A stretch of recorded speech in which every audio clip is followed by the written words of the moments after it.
Hello there, I'm somebody, and I'm here to report my thoughts on Nebulous Fleet Command. And my thoughts come with an attached story, I guess, which I started telling at the end of my previous video. Essentially, I started playing Nebulous Fleet Command for a reason that will not sound very good to anyone who's played it already. I played it because I was tired of early access games and I just wanted to play a complete gameplay experience.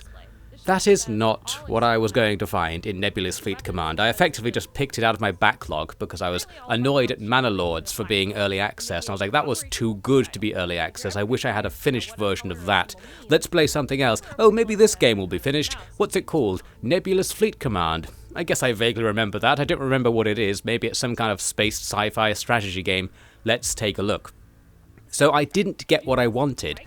Obviously, and if you've played the game, you'll know why, and if you haven't played the game, you'll very soon see why.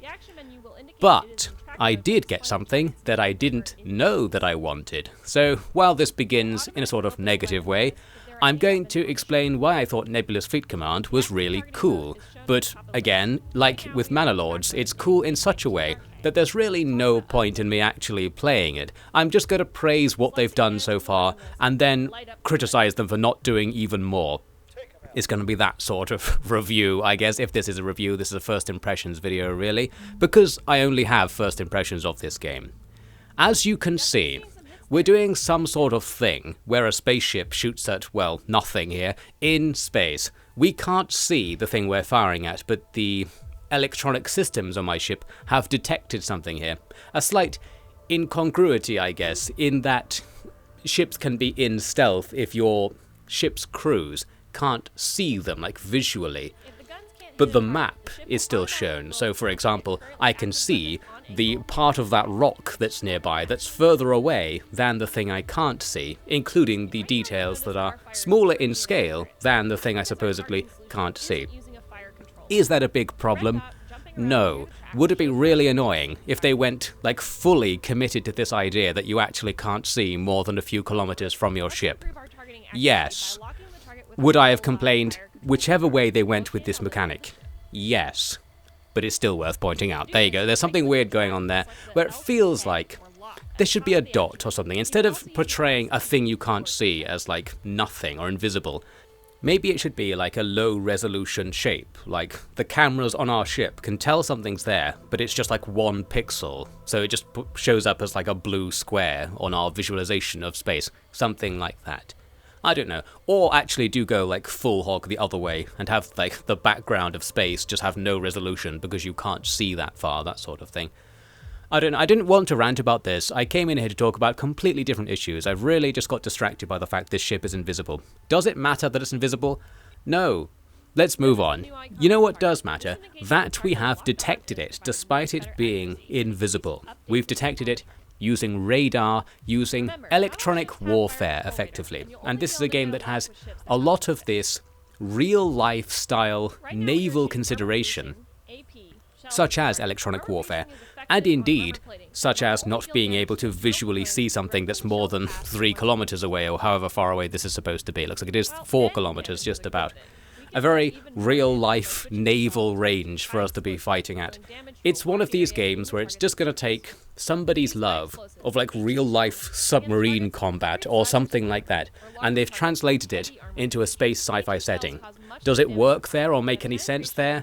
Well, not really, but it makes more sense than most takes. Space combat is more like submarine combat than it's like dogfighting with World War II fighters, the kind of thing that space combat is usually portrayed as in video games and indeed films. How do I know whether these portrayals of space combat are quote-unquote realistic? It's because I'm from the future and I'll be taking no further questions. This feels like a more reasonable take on how 2 ships in space might fight each other. They would probably only be seeing each other using electronic signals, and they'd be firing at each other using an extremely engineering-y, military-y system, which is the 2 words I've chosen to describe the UI theme behind this game. Like at first glance, you might look at this and be like, well, it's real basic, this UI. It's just like squares and it doesn't even use the complete words for many of the things it's trying to describe, and just flat colors, nothing special going on. well, that's what's good about it. That's what I'm here to say. Because if you've ever seen, say, like, the quote-unquote UI on, like, a fighter plane, it's pretty bad. Like, your average UI designer would be thrown out of UI university if they dared make anything as bad as, like, a fighter plane's UI. And you might think, for these high-end systems, why haven't they made the UI, like, as good as possible? And, well, the answer is, they have. This is what a UI that is as good as possible looks like. If the goal of your UI is to be as completely foolproof as possible. So we have here a UI which is all like no frills. You don't have time to read the word throttle, for example, in the top left of the box at the bottom. So they've written throttle because you know what it means, and it takes up less space, leaving more space for information. That sort of consideration in the UI, where it's not very accessible because it's designed to be interpreted rapidly by an expert eye in potentially emergency situations. I like that sort of theme because it fits in with the way the game plays as well. And by way the game plays, you should not come to the impression that there is some sort of serious game behind all of this, and I suppose that's the main downside to Nebulous Fleet Command. It's a big pile of cool designs and cool mechanics. They can be used to have ships fire at each other and kill each other, I guess. But there's no reason to do it, that sort of thing. There's no game attached to this. Like, what you're looking at now is the entire game, for all intents and purposes. You can do this, but in multiplayer, like, the enemy could be another player, and you could be shooting at each other's radar blips if you wanted to. But there's no grand experience attached to this. You're not using this to achieve a particular goal, other than to get rid of the radar dot off of your screen, that sort of thing. You're not trying to save the universe or some story reason. And for that reason, I wasn't that interested in playing it, as it turns out. But really, we're getting ahead of ourselves. Let's go back into the mind space of me playing this, still blissfully unaware that the tutorial of this game is the entire gameplay content. It just ends after the tutorial. I was having a great time in this tutorial, but it was partially because I was thinking, like, wow, where is it going with this? And we'll ultimately discover it's not actually going anywhere. But where it is already is still pretty cool. That's what I wanted to say, despite all of my disappointment here. Oh, and by the way, the reason for my disappointment, I should say, is because I didn't do any research whatsoever. I remember after I played this game, I went on the Steam page, and it completely did set the expectations for the game correctly. So I'm not accusing the developers of, like, lying in their early access program or overhyping it or anything like that. It's just the complete blind experience has such promise at first because the game looks so cool, and then you get disappointed to find out it's early access. Although, in the game's defense, it does tell you it's in early access when you start the game up, so it already warns you, like, prepares you to be disappointed as you start it off. And that is the correct thing to do. That's what I always recommend as the salve, or the basic salve, to, like, me being disappointed by something. If the game had prepped me for that, if it had told me what to expect, I probably wouldn't have gone off on mad rants on the internet about its expectations, or my expectations, being different to what the game is actually like. And yes, in the reviews of this game, while it's quite well reviewed, everybody's saying, like, there's no content, like, there's no game here.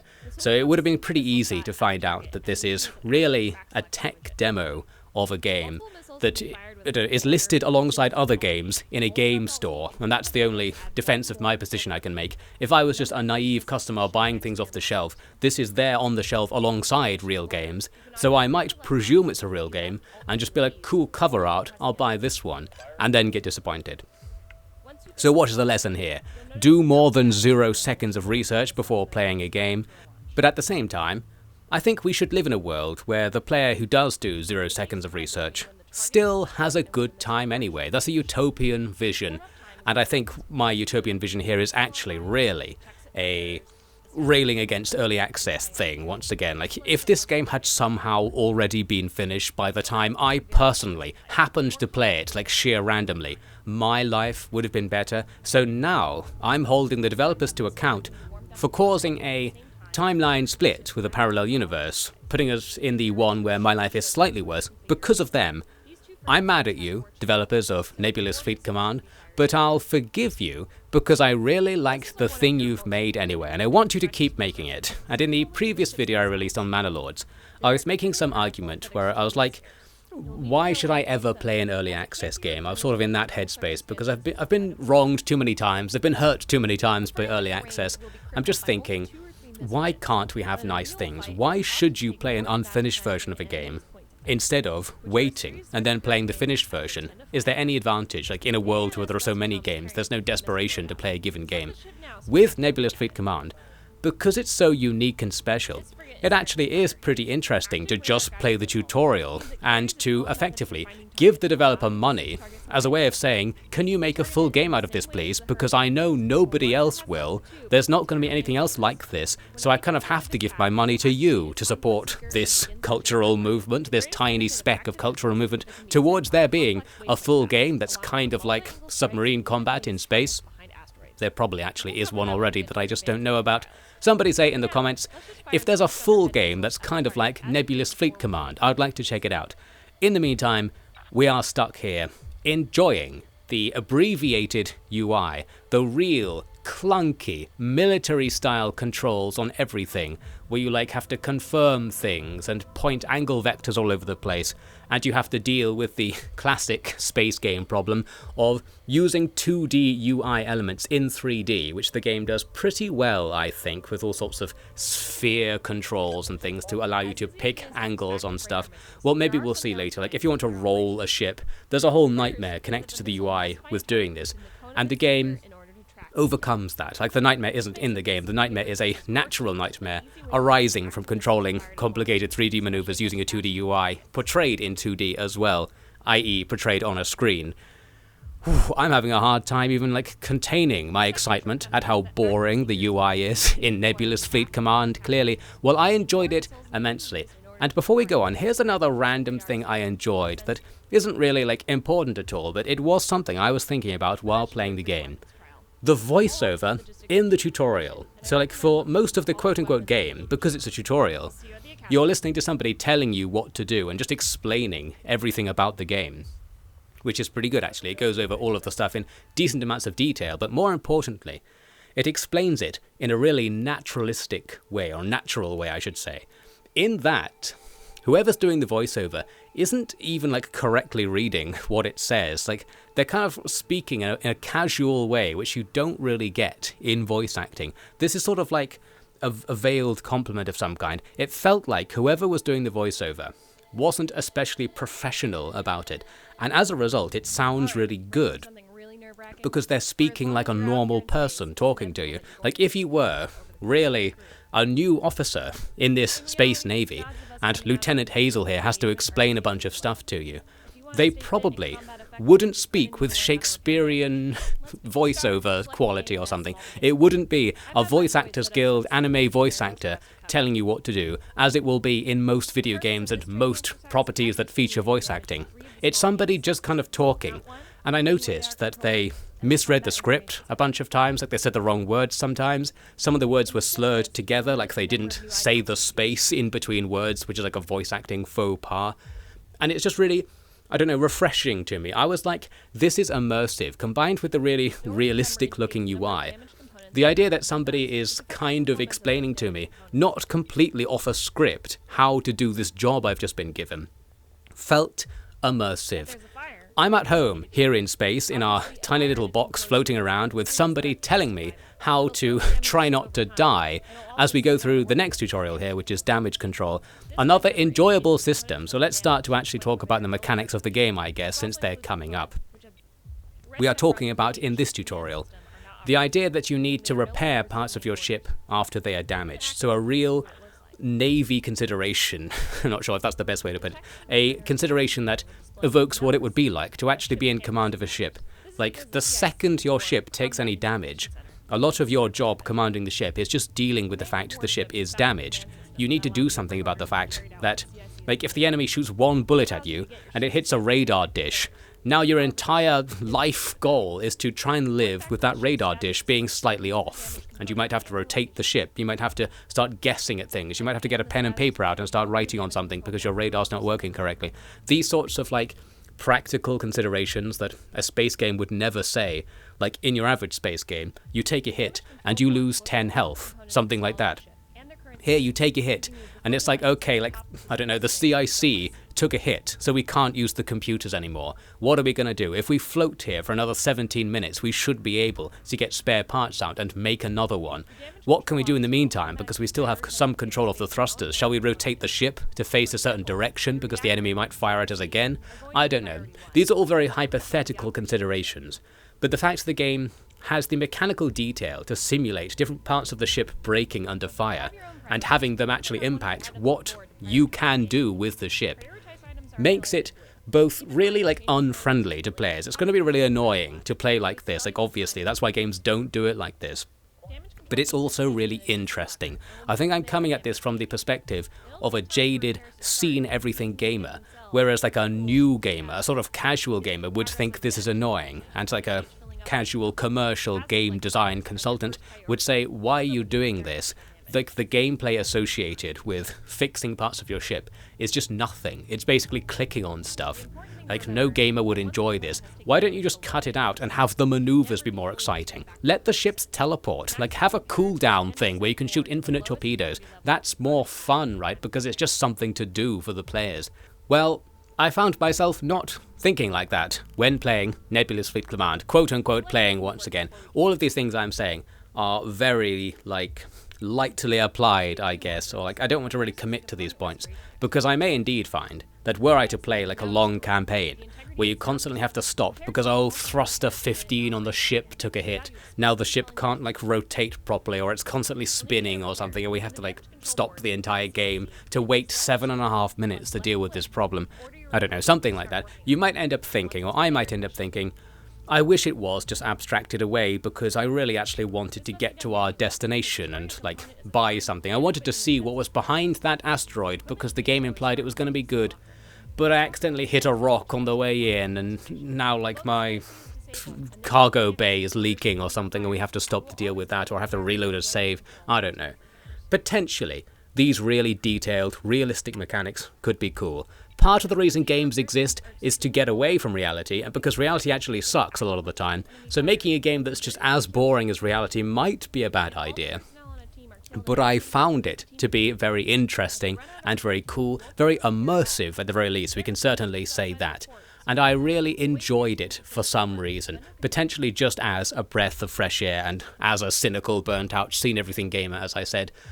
It was so different to the way games are normally made. It's just a whole new world. It's just that that world possibly would like wear out its welcome very quickly. Luckily, Nebulous Fleet Command doesn't have any content, so I'll never get to use these mechanics, meaning I can just sit and look at them in the abstract and be like, cool mechanics, never discovering that they suck were you to use them more than like twice within a 30-second time frame, that sort of thing.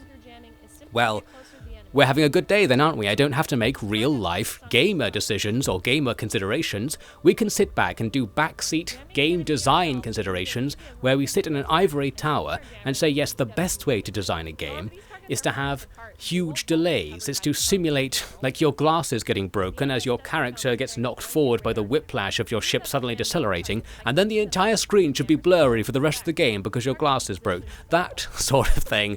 Why aren't game designers doing it like that? I don't know. Nebulous Fleet Command felt a tiny bit of a step in that kind of annoying direction, and I enjoyed it. Here's something that's neat. We're going to jam the radar of these things out on our radar, and there's an example of the way the game is getting around the 2D controls in 3D problem with some really neat sphere controls where it's easy enough to control the distance and angle of things that have a distance and angle, allowing me to put this 3D cone onto my 2D monitor, and it was easy enough. I'm only saying all this because in other games doing this, I haven't had such an easy time, so I thought they were doing a good job with the UI here. So yes, we've activated a jammer. A cool concept here, one that came up very briefly in Hive Fleet as well. This idea that we can overwhelm the enemy radar so they can't see us. Although in practice they kind of can, maybe, because they can see where the jamming's coming from at the very least, but they'll get less detail on what you're up to. And I just sort of wonder, like, how useful would that be in the context of a big game where you're doing more than just following the tutorial? And, well, I don't know, is the point to make about that. I'm sort of sitting on this mechanic being like, this is cool, But a couple of weeks later, as I record this, I'm looking back and thinking, I wasn't really justified in liking this tutorial so much because I had no idea whether this was actually going to work in the context of a wider game. Yes, it's me basically ruining my own life with game criticism, fanaticism to some extent. I don't know if the thing I like about this game is really good, so I'm not allowed to like it. Let's live in the worst possible world. What's happening here is we're going to dodge some torpedoes.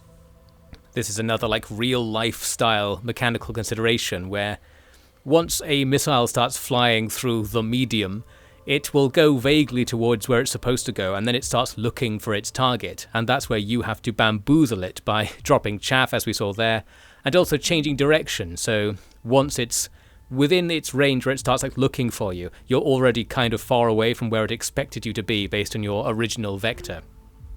So those are some methods to not get hit by space torpedoes, and that's essentially what this tutorial here is trying to teach us. And it's just fun because these are like real considerations. You have to think like I'm just not going to be where they expect me to be. You have to keep in mind that while you can see you, the enemy can't necessarily see you, and you sort of have to think about it from their perspective, and I found that interesting. In this case, it looks like I actually didn't turn the ship properly before trying to change my course. So I was presenting a massive radar surface to the incoming torpedoes, which would have made it more likely for them to actually see me. I'd also dropped chaff, so they were distracted by the chaff in this case, and we got away with it. Here's me getting theoretically hit by something. Some contacts are coming in, but they disappear once they get close to us. I think it's because our ship has point defense guns firing at incoming torpedoes, and mechanically speaking, that probably adds up to there being a set probability that any given torpedo will just not hit you, even if it does have a clear line to you. So there's stuff going on. We were also firing counter-torpedo missiles as well to try and shoot them out of space. It's all pretty fun. As lots of people were saying in the reviews and stuff, it reminds one of The Expanse, if anyone's seen like that show or the book series. Well, I sort of go even deeper than that, and I'm like, no, The Expanse reminds me of real-life naval combat, and this also reminds me of that. Like, this is how real ships try not to get hit by missiles, because, yeah, an actual ship in the sea could just get hit by a cruise missile. That would be a problem. A very cheap thing can kill a very expensive thing. So you have to have all of these techniques and machines that try to stop you blowing up all the time. And here in space, we're using those machines, and it's interesting, primarily because it's new, I think. We'll come back to that. What's happening here? Well, I'm now digging through the Steam overlay because I wanted to go to the store page. The reason for that was I completed the tutorial and I was expecting there to be like something that would appear next to the tutorial on the list of campaigns saying, here's the main campaign. And this is where we're going to hit that revelation that I was talking about earlier. There is no campaign. What I was doing here was checking the tags because I thought, oh, maybe this is only a multiplayer game and I've stumbled into this by accident. So after seeing it doesn't have multiplayer as one of its main tags, I thought, well, it's not intended to be only multiplayer. I came down to read the description of the game, and yeah, it describes mainly the mechanics. And what isn't put across, I guess, or perhaps could be better put across, would be a big message at the top being like, this game has no official content. It doesn't deliver any content. It's more about just using these mechanics in skirmish games or multiplayer games. So it kind of is like a multiplayer only game, but because it's not intended to be like that, because like the single player part of the game is under construction, it's not necessarily advertised as multiplayer only, and maybe that's where some of the confusion is coming. As we go through the reviews here, there are various up and down reviews mentioning the fact that it doesn't have any content or that it's basically multiplayer only. Lots of people mentioning The Expanse as well, so there's clearly a hankering for being in space and trying to shoot down torpedoes and stuff like that, and having to worry about actual movement vectors and do detailed stuff like that in a space strategy game. And I think these positive reviews are probably coming at it from a similar direction to me, although the people who actually played it more were clearly playing it for its multiplayer, which I wasn't very interested in at all. So what I had to do is do a single-player skirmish game, so that I could at least say I played something of the game that wasn't just the tutorial. We're just going to go with like some default settings here, which actually is a pretty boring setup, because if you don't edit the fleets at all, everybody gets the same ships. So essentially, this is going to be a 2 versus 2, where each of the two has 2 ships, and they're all going to be the same ones. We also ended up on the same map that the tutorial was on as well. I think there are more maps, but once again we're fighting over a big rock somewhere, and I guess this is where the context needs to come in. If there was a full game, something happening like this could be meaningful. For now, it's purely just for fun, and we're not allowed to have fun, we're not allowed to have nice things, so I can't possibly appreciate that. I liked this deployment system where it shows you the angle from which your fleet will arrive into the battle space. I liked the first 2 seconds of this skirmish game, so it's going well so far. It immediately gets worse because I saw my ships are called Moral Failing and Value Judgement, and I felt like the game is mocking me for having experienced value judgment in not getting what I wanted out of this game. If I was better at judging value, perhaps I would have had the wherewithal to go and see whether there was a campaign before just expecting there to be one. And as for the moral failing, well, that goes without saying, obviously. So what are we going to do here? It's a capture the points style thing. Seeing that, I thought, well, since I've got 2 ships, I need to split them up and capture 2 points initially. So we're going to do some funky 3D movement controls here to arrange that. The downside to this plan is that basically the AI on the enemy side is going to not do this, as we'll soon see. Meaning that I've sent 1 ship left and ultimately 3 ships right, because my AI companion is also going right. And my 3 ships will end up facing the enemy's 4 ships. So this is a gambit. My plan is better at claiming territory and getting the points on the board. The enemy's plan is better at killing us, thus preventing us from contesting the points in the future.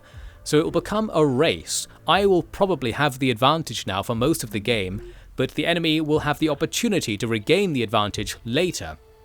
And we can say that with some certainty, even before anything has happened, because it's that kind of strategy game where it's all about the long decision making. Like, even though I can't see the enemy, I already know the risk that if they all go to one side and I don't, I will lose.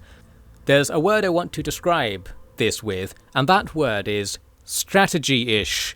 Yes, I clearly don't know what I'm talking about, but I just got this feeling that there's a sort of real-life style of strategy that applies here, where it's focusing on using what you don't know, or focusing on the fact you don't know things, and focusing on inferences, which is how like real-life strategy works, where if you're like a big-brain strategy gamer, a lot of the time you're playing games where you have full knowledge of what the other side is doing, like in chess, for example. And this gives you a very incorrect impression of what strategy is like. It's kind of more like this. You're looking at a big black space and watching lines get shorter and wondering, based on the vague knowledge I have, such as in this example, I know the enemy have the same fleet composition as me, and I know roughly that they've probably started on the other side of this rock relative to me, because it's a video game and the start positions are probably balanced like that. Based on that, I know my plan is risky. And all we can do is monitor the plan. Because everything's moving very slowly and because it's going to be a big commitment, there is almost no chance for me to undo this plan after starting it. Like, the only way it's going to work is if I fully commit to it immediately, and then I can never go back because our ships will be on the opposite sides of the map. So this either works or it doesn't really, which brings up a possible gameplay comment, which relates into something I was saying earlier, which is how all of these mechanics fit into an actual game experience. So, well, the point I was just trying to make is the outcome of this battle might already be inevitable, it could be said, from like this moment, because I chose these directions. That's going to define everything that happens in this fight. And if I can't do that much gameplay to change the outcome of individual battles, then maybe there's no point in me waiting to see the outcome or something like that. What am I actually asking for here? What I'm actually legitimately, really cheekily asking for is to be able to auto-resolve the fight from here. For it to be like, oh, you went left and right. Okay, you lost. And that's it. Just like save my time. Because this is going to take like half an hour. Look at how slowly these ships are moving. Like, I'm not seeing any speed-up controls or anything like that. Maybe there are somewhere. We are all waiting for me to gradually capture point B and D.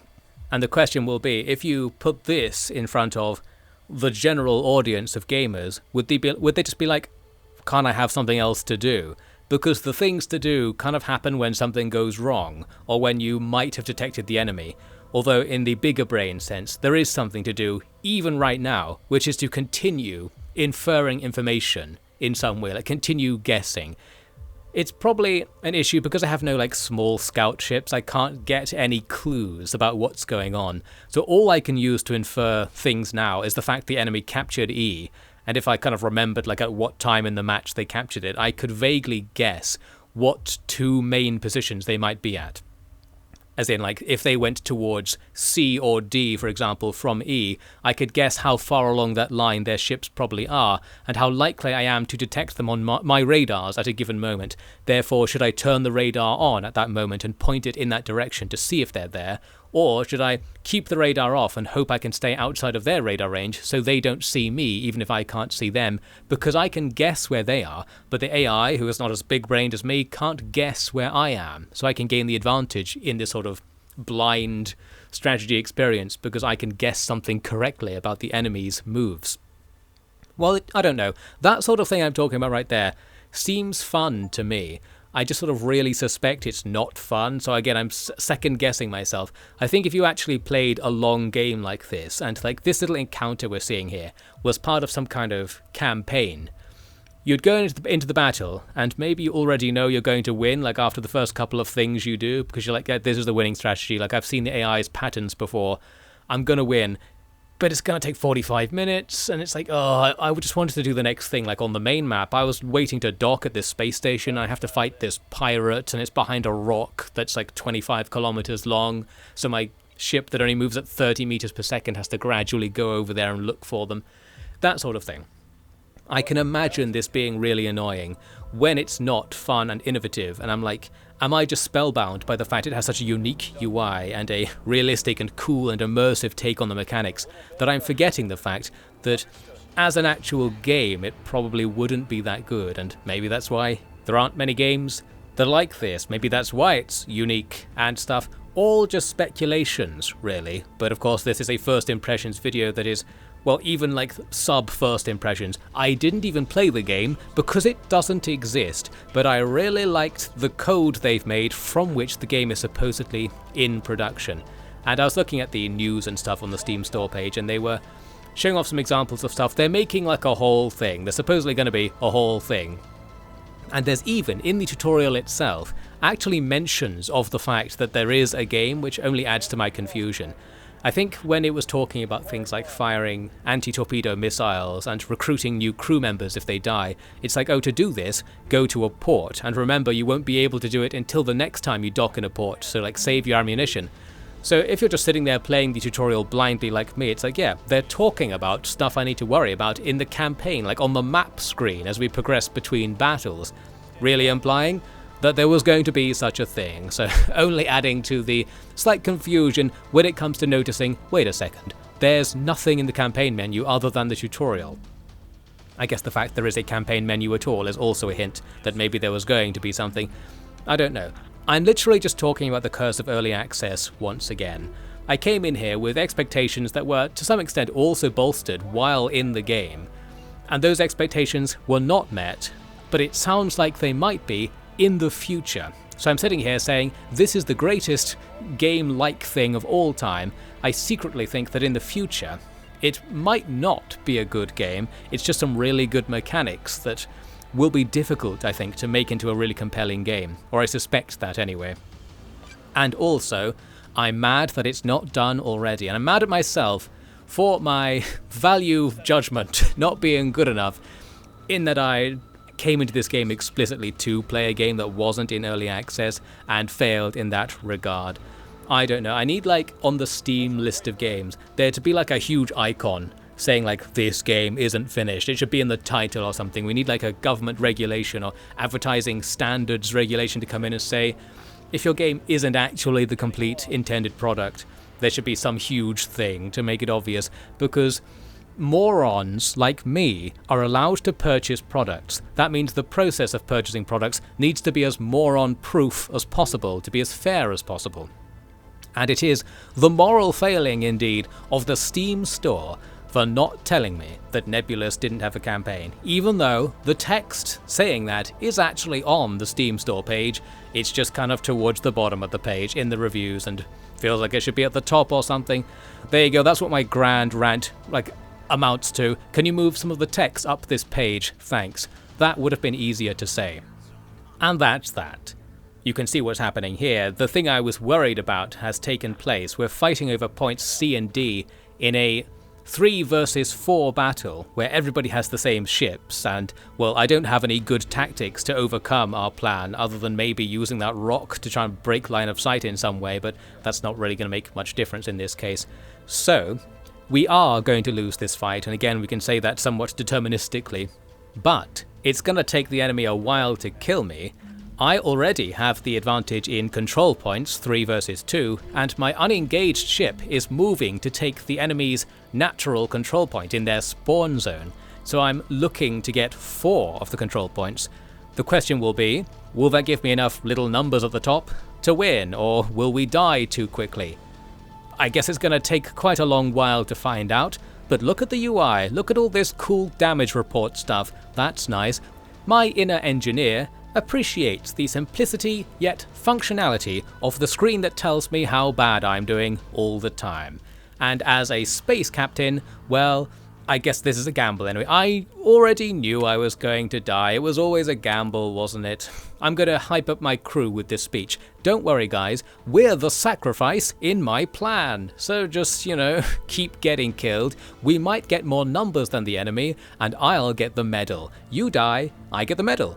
Pretty good deal, huh? Moral failing continues on and on. Once our sneaky plan is in place and we've taken the enemy's natural control point, now we do part 2 of the sneaky plan, Operation Sacrifice the Allied Ships, because now I'm not going to win that fight down there, but what I can do is have moral failing run bravely away from battle and just sort of cause a distraction or something, like now we just have a piece to play with, and really all we're going to want to do is try and make the AI maybe chase me away from a control point rather than taking them or something like that. I didn't have a clear idea of what I was going to do. It doesn't work, whatever my plan was, because the AI turned around and went back to contest E, which forces me to also run away with the other ship. So our allies are dead. Now it's a 4 versus 2 because our allies didn't kill either of the enemy ships or any of the enemy ships. Therefore, it comes down to this. We're pushed back and now we only have 2 control points. I can't see where the enemy are going, but we can make a gamble once again. They have to go left or right, so if we go both ways, even if one ship gets destroyed, we'll have another ship capturing points in the enemy's back lines and we'll still be playing the numbers okay. So that's the plan. The enemy went left from our perspective, so here I am tactically reversing back around the rock, trying not to get shot too much, and failing because that's a difficult procedure. I could have played more with the ship's roll angle and tried to get them to have the smallest surface area facing the enemy as we gradually moved around the rock. Would have been a bit difficult, but that's something I could be doing instead of watching myself get shot. Luckily we can tuck ourselves out of line of sight and run away, but while we're doing that, the enemy are capturing our natural control points. So now it's down to a 1 versus 4. The enemy are ticking up fast. We're still technically winning this fight, but only just, and the enemy are going to win faster. That said, it's a first to 1,000 points, and we have almost 1,000 points. So we've essentially nearly done it, and you can also see that by tactically running away again, while they can take my 2 natural points, I can take their 3 natural points. Like they have 3 control points near their spawn, which they will now not be able to contest very well. I'm actually still under fire at really long range, probably because I should have turned my radar off in this situation. By keeping it on, the enemy can see me from further away, so they can have something to fire at. They're shooting at a radar blip. Not that it would have made a massive difference in this case, but that would have been a good idea. So it comes down to this. We end up with 2, they have 3 because they forgot to capture my natural control point at A, but we don't get the win. Only just as the 2 scores ticked up, with the enemies going just barely faster than ours in the end. They won with 1,000 versus our 998. It nearly paid off, but I guess it didn't. So there you go. We lost all of our allies for nothing. We lost most of our own crew and ship parts for nothing. We did actually disable one of the enemy ships, I think, or disable their weapons. So while they had 4 ships still flying around, one of them wasn't doing very much. Still, Overall, it was a disastrous engagement. We risked everything to play the objective, we didn't win, as a result, we should be executed or something. As you can see in the top right, it did take 40 minutes to do that, so it's a very slow affair. Like I sort of commented on the 2 or 3 decisions I had to make during those 40 minutes. Not a very fast pace from a tactics point of view. It's more of a strategy point of view, as I was vaguely attempting to say. Well anyway, we come away from that with more moral failing and value judgment problems, and I guess that was the end of my experience with Nebulous Fleet Command. That's all there is to say. You could go on from here, you could play more skirmishes with different fleet compositions and play things differently. Like right there, I wasn't doing anything with radar jamming or the torpedo system because our ships didn't have the capacity to do that and neither did the enemy. But with different fleet compositions, there's probably more to do in battle, essentially, and you can play multiplayer and then that's about it, I guess. So, I am forced to walk away once again, just like in my previous video on Mana Lords, where it's like, well that looked interesting. Guess I'll look at this in 10 years and see if it's still interesting to me then, when there's like something to do with all this stuff I seem to think is interesting, and I have this creeping suspicion that maybe it actually wouldn't be interesting to use it in a wider gameplay setting. I just kind of like this as a program. What a nice .exe file. I probably wouldn't run it for entertainment purposes because, I don't know, there are other .exe files with more to do, I guess, but this one's a little bit special, so it's got that going for it. Well, there's my first impression. My first impression is, I guess I'm not going to play this game, which sounds like a negative first impression. It's supposed to be a positive first impression. How does that even work? I don't know. You're watching the Offie Game Grounds channel with more incisive commentary that gets right to the point, and there definitely always is a point. I'm going to move on to another one-off, just sort of ranting first impressions video that I happen to play after this in my continuing quest to find a non-early access game, where I thought I found one, but I found a non-early access game that had so many problems with it, it was as if it was in early access, so we're kind of just going to do another take on the early access rant next on this channel, as we look at a case where a finished game can still be bad. Well, would you look at that? Maybe early access isn't so bad after all, because at least they're trying, and often there are good ideas in early access games, and this is one of them. That'll be it for now. For some reason I am out of breath. The heart-pounding action of those 40 minutes in which I gave approximately 3 orders to my units, that really wore me down just remembering it and talking to you about it. Whew, Nebulous Fleet Command. In 10 years, it's going to be a real special experience. Let's go and do some boring things in the meantime.